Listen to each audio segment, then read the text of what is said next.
ভিডিওটা উপরে টান দেন না।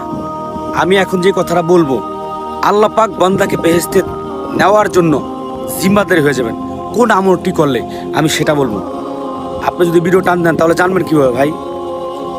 আর আপনি জানার পরে অবশ্যই শেয়ার করে দিবেন, লাইক করে দিবেন, কমেন্ট করবেন। কেননা আপনার শেয়ারের মাধ্যমে লক্ষ লক্ষ মানুষ, লক্ষ লক্ষ আল্লাহর বান্দারা এই আমলটা জানতে পারবে, আল্লাহ কবুল করলে বেহেশতে যেতে পারবে।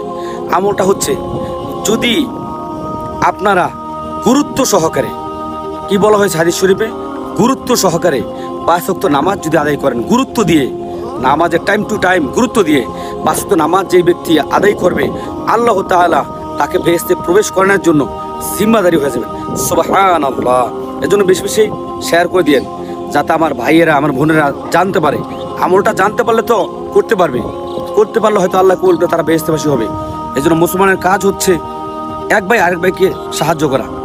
আল্লাহ তাআলা বেশি বেশি লাইক, কমেন্ট, শেয়ার করার তৌফিক দান করুন, বেশি বেশি আমল করার তৌফিক দান করুন। আমিন।